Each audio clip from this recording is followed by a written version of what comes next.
Greetings, everyone. Today's lecture in this series is going to be on one of the most interesting Assyrian writers, an innovative person, Mishael Lazar Essa, born in 1918 and passed away tragically young in 1962. Who was Mishael Lazar Essa, and what role does he play in the formation of Assyrianism? He's written 3 books.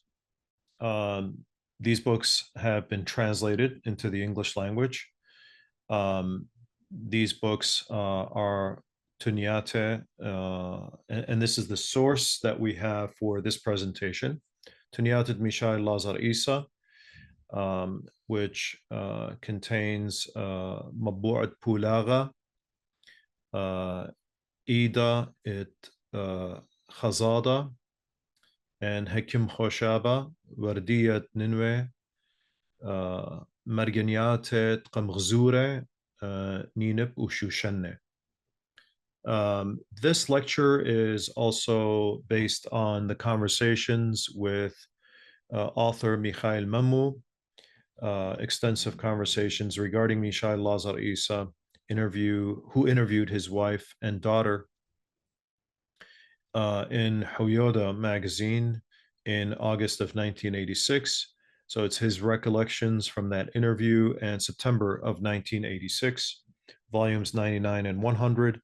I've had conversations with family members, including the son of the late Mishael Lazar Essa, and I've been probing various other sources on this author. And so the investigation continues on who he was, what he was trying to do, and his role in the formation and the growth of Assyrianism. He was of the village of Gingachin. Gingachin is a village between Urmia and Hakkari, near Mawana, near Morbishu. He was the firstborn son of Lazar Essa of Gingachin and Ilishwa Baram of Naze, which is a village in Urmia. Born March 26, 1918. In Gingachin at 4 months, of course, when the Assyrian genocide was in full swing just prior to the end of the First World War, his family took him and they escaped south towards Baquba, where a lot of the Assyrian refugees wound up. And of course, during the Assyrian genocide, we must note that Assyrians went in all directions. One large group of Assyrians went towards Baquba. And it is estimated from this tragic genocide or Holocaust of the Assyrian people that over 2/3 of the Assyrians perished. He was one of 8 children of Lazar and Ilishwa, or of Essa and Ilishwa. His other sons, or their other sons, his brothers were, or the sons were, Mishael, Avishalem, Shimon, Pnuel, Yuel, Shmuel, Batishwa, and Christina. In 1936, Mishael, with his widowed mother, his father died, and 5 brothers and 2 sisters moved to Habbaniya, that hub of Assyrians, which really was there to help the British Air Force base. He helped to support his family by working at a young age. He studied at Qashakhandu's school, which is a famous Assyrian school in Habbaniya. At age 25, he married Yolite, the daughter of Pasha Ishaq Odishu of Anhar. That was in 1943. From this marriage, they had 1 son, Banipal, who is currently residing in the United States in the state of Arizona, and 8 daughters, Shamiram, Helene, Domarina, Adrina, Nardina, Basina, Lina, and Nahran. After his marriage, he lived in Camp Gailani or Gailani Camp in Baghdad. He published only one book during his lifetime, which we will go over today, and that is Merganiyat Qamghzure, which is Pearl Before Swine. There are two more books published posthumously, and that's Hawtar an Khliqa and Khamis Libet Prizla, Our Closed Door, or That Door That Is Closed, and Khamis Libet Prizla, Khamis, iron-hearted story of courage. And Hawtar an Khliqa is, of course, a reference to the fate of the Assyrian people. He died at the young age of 44, tragically. In his lifetime, Mishael Lazar Essa wrote 31 novellas, 11 plays, and according to many people, there are many, many more writings in both Assyrian and Arabic, and some say he even wrote his works, some works in English, but under various pseudonyms. So he's a prolific, prolific writer. Two philosophic works, a number of poems and songs, and there are references, although they're unverified, as to various songs that he wrote. He wrote exclusively in Assyrian, as I said. However, he's reputedly wrote in other languages as well. Mishael, who you see to the right here, there he is, was part of an Assyrian drama group in 1949. And this drama group was a very important way to kind of preserve the Assyrian language and to espouse various ideas, although it had to be subtle. Remember, 1949 is just a few years after the massacre of the Semele village or Semele town, where over 3,000 Assyrians were massacred in and around the village of Semele. And so the Assyrian people, whenever they were expressing their sentiments, were very careful to be very subtle and not overt, and certainly not very assertive in their demands to preserve their culture and heritage. Nevertheless, because of their experience and their dispersal over the entire globe, this community of Assyrians living in Iraq did their best to preserve their culture, their heritage with pride, and espoused a return to the oneness that they had shared prior to being dispersed from their villages and towns. Now, as I said, it's important to know the politics in Iraq. In the 1950s, the 40s, and 50s, when the Assyrians were forming these groups, when Mishael Lazar Essa was playing a prominent role to preserve his culture, politics in Iraq was under the monarchy, really run by the British. The Hashemite monarchy was very close to the British. And King Faisal was ascending the throne in 1939 as a child, with his uncle, Prince Abdul Ilah, acting as regent. He was the one really in power. The monarchy was closely aligned with the United Kingdom. And there was discontent among a lot of the nationalists. Arab nationalism was a growing movement, but it certainly did not have power at this time.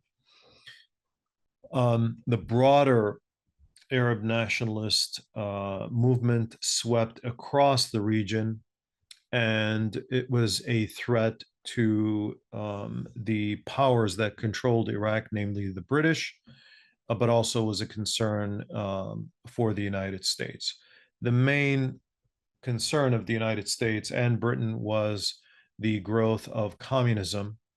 And of course, Arab nationalism leaned more left than to the right if we are to classify such a movement, as we saw with the Socialist Ba'ath Party, which was to bloom later. There were significant changes in Iraq. There was a kind of an uprooting of the traditional society and the growth of urbanization during the 1950s, and many people were moving from rural areas, villages, and so on and so forth into the main cities. Baghdad saw major growth. The Iraqi government invested in education and infrastructure, which contributed to modernization of the entire country of Iraq. Literacy was blooming, and this no doubt impacted the thoughts and ideas of Mishael Lazar Essa. And in addition to this, nationalist movements had swept across the entire globe, and Arab nationalism was a part of this. I don't want to focus too much on this, but given that we are talking about Assyrianism in this class, it's important to know how in the entire world the nationalist movement was picking up and becoming stronger. It's going to have kind of a dip later, many years later, but still, it will not be eliminated in the entire world. And the Assyrians were, of course, not immune to these ideas and thoughts and ways of looking at the world. Their worldview, certainly that of Mishael Lazar Essa, was a part of this, although, as I said many times in this class, I distinguish between Assyrian nationalism, the effort to reclaim kind of the borders, insofar as there were borders of the Assyrian state, or to bring forth kind of a political geographic entity called Assyria. I distinguish between that's Assyrian nationalism, and Assyrianism. Assyrianism I define as an effort to maintain Assyrian traditions with a kind of an imagined past being infused in this existence of various um, uh, cultural themes and icons and symbolisms that make the Assyrians who they are today. So, for example, Assyrian Martyrs' Day, Assyrian New Year, and so on and so forth, borrowed from an understanding, today's understanding of the past, and placed into the present and being presented in various ways. There was in the Middle East an anti-colonial movement, and there were nationalist movements, and this was really picking up in various countries. Egypt, particularly, was very attracted to these ideas, nationalist kind of anti-colonial ideas. Naguib Mahfouz, who is a famous Egyptian Arab writer, who later became a Nobel laureate, wrote short stories that reflected the complexities of Egyptian societies and the struggle against British colonial rule and the quest for national identity. No doubt, Mishael Lazar Essa would have been familiar with the writers such as Naguib Mahfouz. In Iran, writers like Sadegh Hedayat used short stories to critique social norms and foreign influence, contributing to the rise of Iranian national sentiment. So there was this cultural revival in many Middle Eastern societies, and the short story played an important part in preserving that cultural history and maintaining the nationalistic attitude and identity among the people. Remember that all of these societies in the Middle East had been shifting. Remember also that there was a breakup of the Ottoman Empire and the formation of all of these states. So there was a movement to kind of recreate identities along the borders that were formed in the Middle East. So Iraqi, Iranian nationalism, and so on. Iran, by the way, oftentimes we confuse it with um, Persia, but it's really not Persia. Iran is leftover of an Iranian empire, Iran Shah, from in one form or another from Sasanian times, and it encompassed various people. So there are, Persians and different types of Iranians like Kurds and others, and even Arabs who live in Iran, and so Iranian nationalism really sought to encompass all of these people, including Azerbaijanis, for example, who are of Turkic origin. Now, for this presentation, we're going to focus on several of the writings of the writer in question here. Mabu'at Pulaga, Sources of Division. Hawtar Khliqa, That Closed Door of Ours. Marganiyat Qamzure, Pearl Before Swine, the saying of Jesus. Wardiya Ninweta. So Mabu'at Pulaga is a story of Edde, who is married to Bereshwa, and who is a Pentecostal Christian. Edde is a member of the Church of the East, and we could see the sympathies of Mishael Lazar Essa lying with those who want to preserve their culture and heritage, who are kind of traditional. And so he sympathizes a lot with Edde, who is um, actually an interesting name, given that Mar Edde was the saint who formed, along with Marmari, the foundations of the Church of the East. This couple often have issues concerning faith and custom.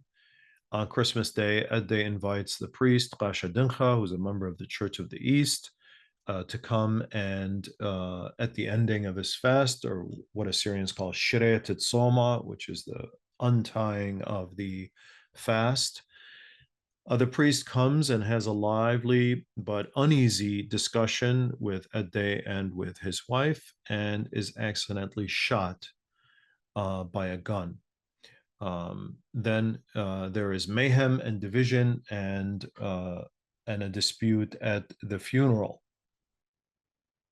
Now, I thought I'd pick up some themes from these and explain to you what Mishael Lazar Essa was trying to explain.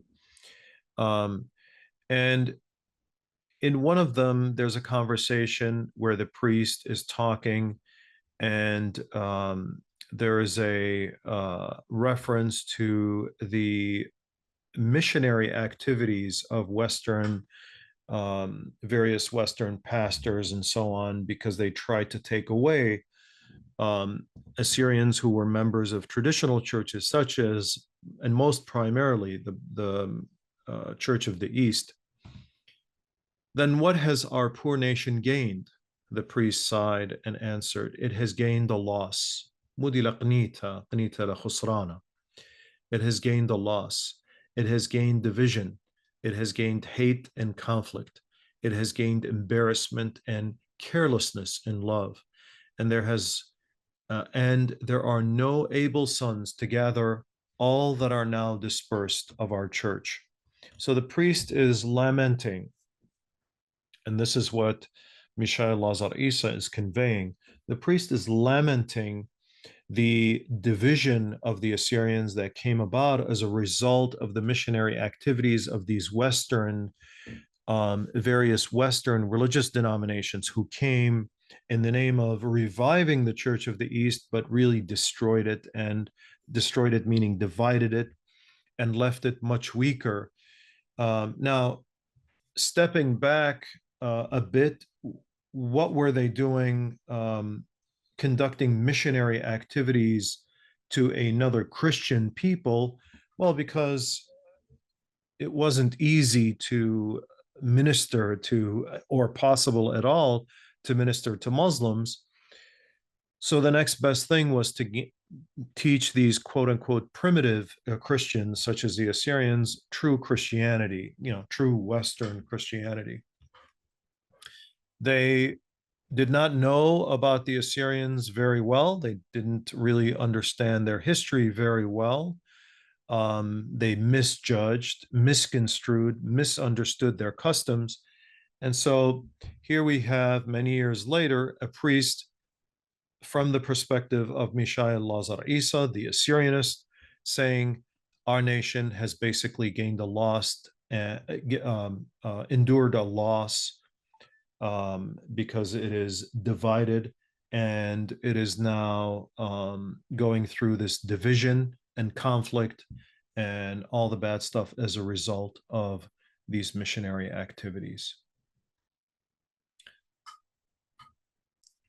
What about that locked door of ours, as it were, How Tara al Khliqa? This is a very poignant title, and I wish that you would be able to read it in Assyrian to truly understand the power of this particular title. How Tara al Khliqa is oftentimes um, a reference to our lost destiny, our bad luck, as it were. It's an analogy of really analogous to a loss for our nation. So you see, even in the image there, this person, even though it's a story of a family, this person kind of struggling to open the door, and it's almost kind of a portrayal of the Assyrian destiny, the current destiny as seen by Mishael Lazar Essa, which is that Assyrians have suffered a tremendous um, amount in the First World War. They've suffered massacres. And will destiny ever allow them some kind of hope? And it seems not to be the case.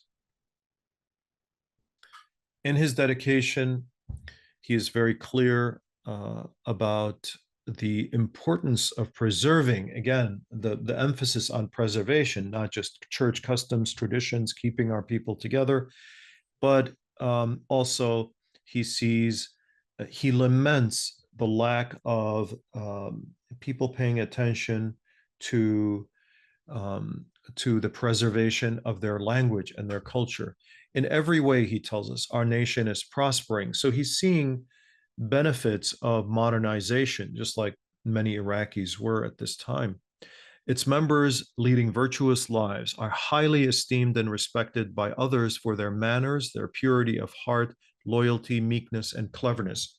He has a very high regard of his people, and he says it here. Our people are highly esteemed. People respect us. We have all these good qualities as human beings. They are capable of everything. He has high hopes that Assyrians as individuals are capable of much. They're skillful and praised and loved by all. Everybody loves them because they're good people.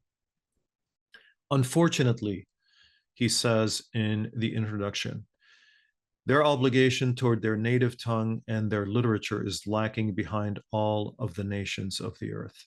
And so he's lamenting, boy, we're really good at everything, but we have to really pay attention, and we're not paying attention to preserving our language and our cultural artifacts. And the language is certainly something that he loves. He is a poet, he is a short story writer, a novel writer.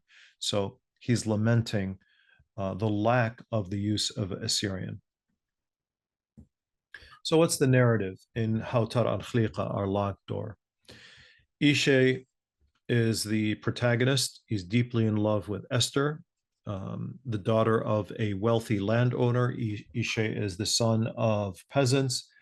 Esther is the daughter of wealthy landowners. They defy social norms and family expectations, and she elopes with Ishe. Esther does. They find solace in a distant village, so they depart and leave to a distant village where they build a life together and have a son, Yosef.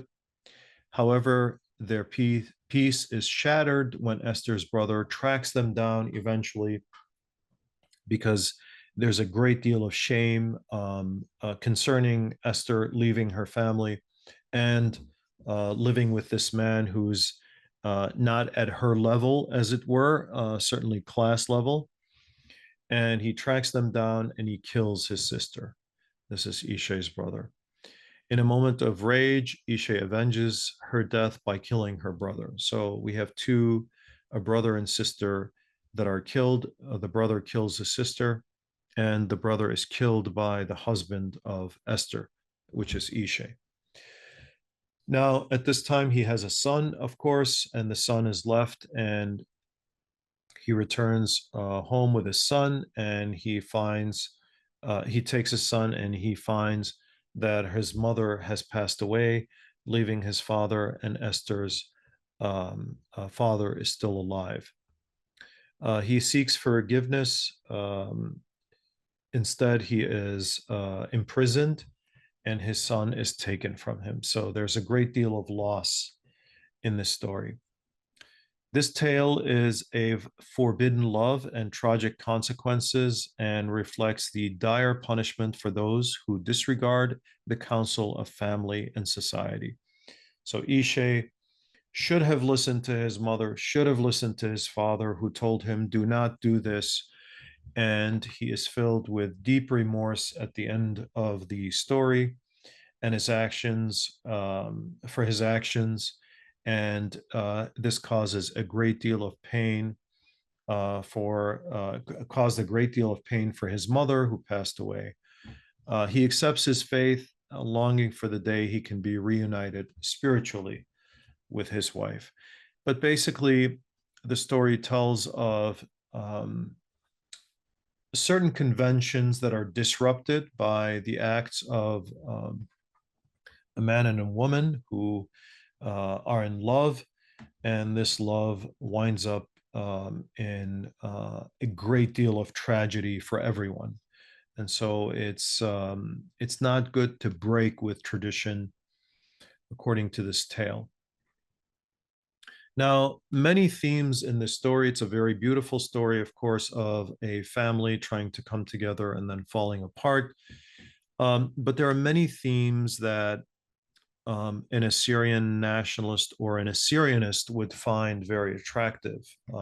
And so, in one scene, the son, when they are on a journey, asks his father, the son's name is Yosef. He is asking Ishe, um, Father, where are we going? When will mother be back? So this now is after the death of the mother. Why are we always wandering about?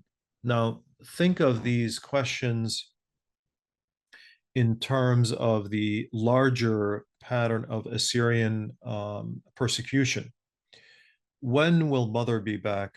Why are we always wandering about? When will we dwell in our home and never leave again? So the Assyrian longing for the homeland, the Assyrian longing for lost villages and lost towns and so forth. Where is our home? Sense of great deal of despair, being asked by Yosef, the son, where is our home? Why don't we have a home now? And then his father responds, my son, we did have a home, but now we don't. We shall be seeking a home until we find one. So perhaps a reference to the Assyrian movement in terms of seeking a homeland or seeking to return to a homeland.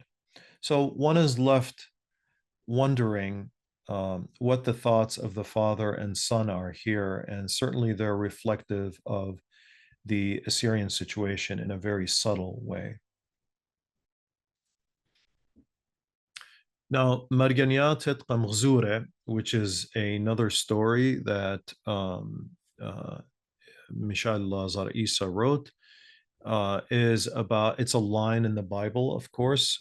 Give not that which is holy unto the dogs, neither cast ye your pearls before swine, lest they trample them under their feet and turn again and rend you. That's in Matthew. So this is a line from the Bible. It is a biblical exhortation or a biblical command by Christ. And let's see what exactly this is about. Now, in the preface, there is a prayer written by Mishael Lazar Essa, and it is a very beautiful prayer, and I think um, it is kind of necessary that we read this and understand it. Utada Tseyuma, and it begins, Ya Maria, O Lord, with the mercy you bestow skills and ability upon our kind, and falling and rising is in your hands. Qiyamta unpelta ilab iduch.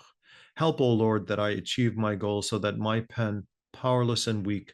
And by the way, this is typical of the writings of humble scribes who would write, and they would often um, there was a much self disparagement. So, my goal is that my pen, powerless and weak, speaks with the members of our nation with this beloved language of ours, so that with the fullness and completeness, I may become a servant for them. If there are shortcomings, I ask that my weakness not be scorned, as I have newly arrived at this honored profession of writing in Assyrian, and in no way can it be compared to the high art of the writings and teachings of our revered fathers. Now, there's a reference to the tradition of the great scribes in Assyrian history. With this novel, based on a short and imagined story, and devoid of politics, very important to say, I ask for peace and serenity for all of the people. That's a very sort of pacifist way of pacifist conveyance, I should say, to the readers, that this is not about politics, it's an imagined story. We're not talking about anybody. And so, what does he tell us? So, there's this character, Andrius, who is very pompous, and he is seeking self glorification. And very unattractively, by the way, he's conveyed as a very unattractive human being in the very beginning of the story. And he says in one of the passages, yes, this is my goal because I am also of the same people. He's mocking his people. He doesn't like to be an Assyrian. Who are we? We have no doctors, poets, engineers, musicians, and famous writers. A nation is known by these and the like. What sort of a nation are we? Even our names are not ours. For example, Johnson, Edison, Romeo, Angelina, Victoria, Janet, and Lydia. For this I am ashamed of my nation. Since we have great names, but our love lies with others. We forget ourselves and envy others. No one thinks of us or even considers us. And so, how can I, Andreas, marry one from such an unworthy nation? So, in a way, Andreas speaks a certain truth. Mishael is telling us, hey, maybe we should begin to use our names. I mean, he certainly named his children Assyrian names. Um, but we don't. And why are we constantly looking at others? So he makes Andreas eventually the ultimate personification of this silly, arrogant, and ignorant character who does not really seek to understand his people well. Andreas was embarrassed to speak the language of his mother, father, and grandfather. Boy, this is a tough a statement. Andreas kina khipwa bjane. He was embarrassed of himself. Lhamzume blishanet yimme ubabe utsabe. You have to understand this expression in the Assyrian language is really a an insult to a person who is afraid or embarrassed to link himself with who? His father, his mother, and his grandfather. He's uprooting himself, as it were, becoming rootless, which is a horrible thing to be. Certainly, this is not what Assyrianism stands for. Assyrianism stands for tying oneself to one's roots, bringing back the past to become a part of you and taking pride in that linkage, that continuity of the past and the present.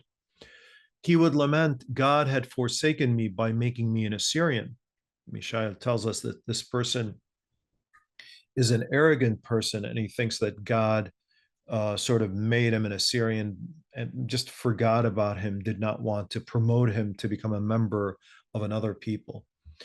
He tells us he would think he would have made a fine Frenchman with his fancy speech, or an Englishman in his civilized ways and loyalty at work, or a German with his scientific pride.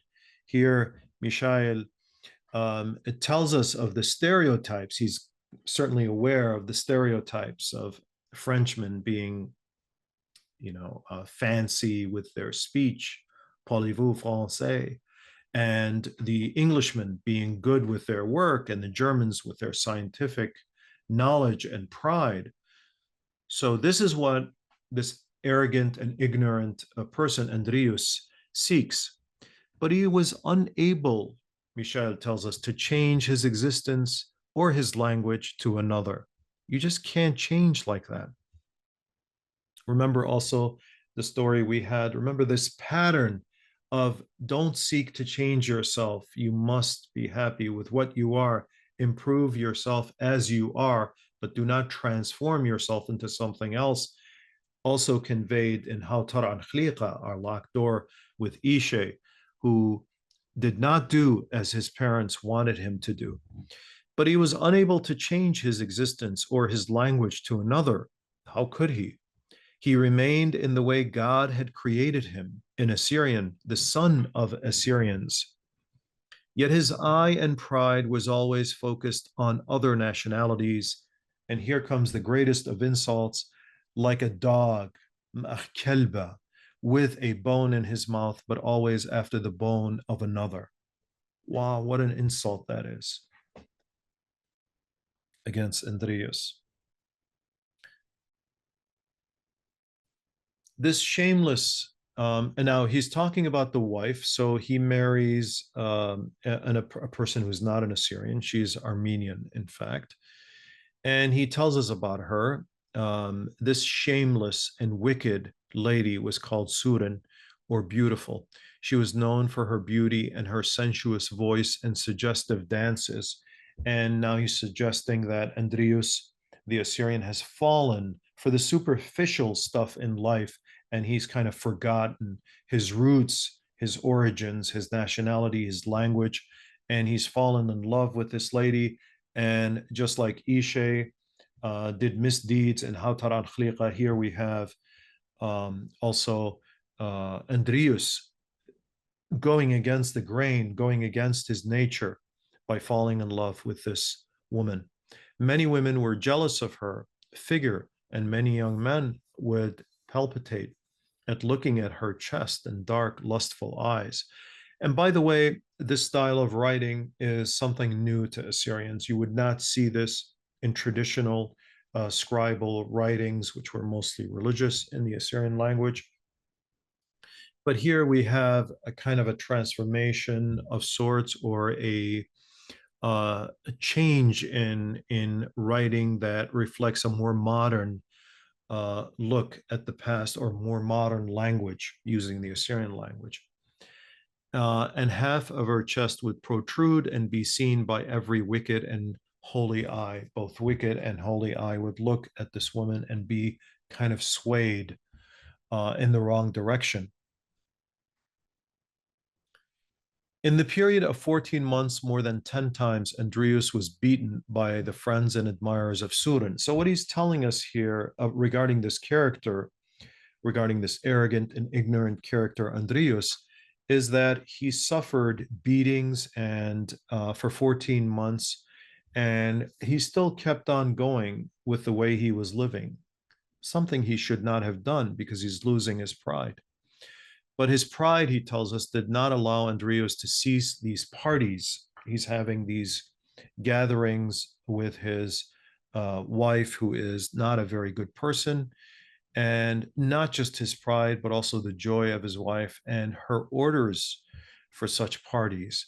And as a result, Andreas developed an even bigger nose because his nose is already big, and he develops a bigger nose because he is being beaten, but he is shameless in a way, as it was pounded by strong fists and became more twisted and wider than before.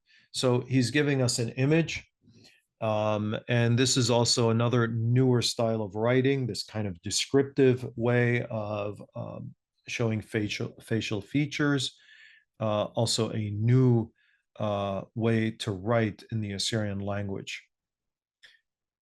And then he tells us, of course, there's a breakup of this couple. Eventually, um, he leaves Surin, Andreas does, and now he begins to kind of have a better life. And in his description of this better life and better wife, he remarries.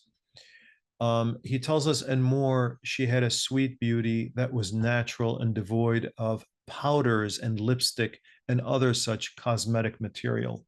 So again, that longing for kind of tradition and traditionalist thinking. Yonia is her name, was more pure in her ways, uh, and influenced by her ethics. So this woman is a deeper person. She's not a superficial person like Surin. She is a deep thinking person and is guided by her ethics. And as a result, she is made more beautiful. She hated sensual dancing, and because of this, she became more beloved to Andrius, who took her to all of the gatherings, so he's not embarrassed by her conduct, and and would teach her three languages: Aramaic, Arabic, and English. So they were learning their own language and Arabic and English. But Yonia loved most of all the language of her mother. So now Yonia is an admirable person. She is a good person. She's an ethical person. And she has this sweetness of beauty. And what does she like most of all? She likes the language of her mother, Lishana Ityimma, or Lishana Yimmaya, as it's used in the play. As it was the duty of every son towards his mother, Andreas was also becoming aware of the honor of his mother. Unfortunately, his sorrow for his mother had passed, and so this was of little use, since his mother could not see the honor and love now shown by Andreas. And so, with great honor and a bitter mass, she was bid farewell and buried in the heart of the earth. This is a reference to the death of the mother of Andreas. And the lesson being taught here is that appreciate your mother. And the mother is kind of a symbolic figure for one's nation, one's roots, one's past, one's history. And so, with great honor and a bitter mass, she was bid farewell and buried in the heart of the earth. Yulibit Ar'a. Andreas and Yonia married without much fanfare because, again, the reference to there's the bad stuff, makeup and all this dancing and lust and sensual references, all the bad stuff that one should step away from, and go back to his past. And so a person who is embarrassed by his mother's language is disgusted with her nation, with his nation, and distances himself from his people, is plagued by weakness of mind and empty pride. He's lauding Assyrianism here. Empty pride is what you have when you abandon your culture, your history, your language. He then returns struck with remorse because you realized what a mistake you made, full of sorrow and burdened by a loss of success. He bows his head, acknowledges his errors. So this is the proper conduct. You acknowledge your errors. Ishe did the same in Hawtar and Khliqa, and now we have Andrius doing the same in Marganiyat al-Qamzure. Yet remorse, sorrow, shame, and loss are not enough for such a person, though the members of the nation rejoice at the return. He is the prodigal son. He's left, he's coming back. Through the members of the nation rejoice, though the members of the nations rejoice at the return of the one who was lost and now comes back to them before the end of his days. So he's telling us in this story, do not abandon and then be remorseful and be sorrowful and be shameful, although that's the correct way to conduct oneself. But do not abandon your nation. That's not enough, even if other people are more forgiving than I, the writer, am. And this is a reference at the end of the story here of Marganiyat al-Qamzure. Once uh, Andreas is reconciled with his traditions, reconciled to his language, even though he's lost his mother, and reconciled to his past, his roots. And so the story ends. It has a happy ending, unlike in Hawtar and Khliqa, which was the ending really resulted in imprisonment of Ishe. And we are told at the end of the play here by Yohanan Barqashisha Dani and Baz, who writes the ending, أخنواتي خطوط إلى يترانا الأمتن والعالم العلمن. My brother's struggle has benefit for our nation and our people and is pleasing to our God. Busama al-alahan. And this is a very important ending to the story, very important kind of nail in the coffin to this story, as it were, because he's telling us that struggle is important for the nation and is pleasing to God. In other words, struggle against what? What sort of struggle? Struggle against one's superficial inclinations, and rather than that, be true to your ethics, be true to your nation, be true to your language, your culture, your history, your roots, your very roots. Do not forget that. So with that, we come to a close of the class on Mishael Lazar Essa, and I thank you very much.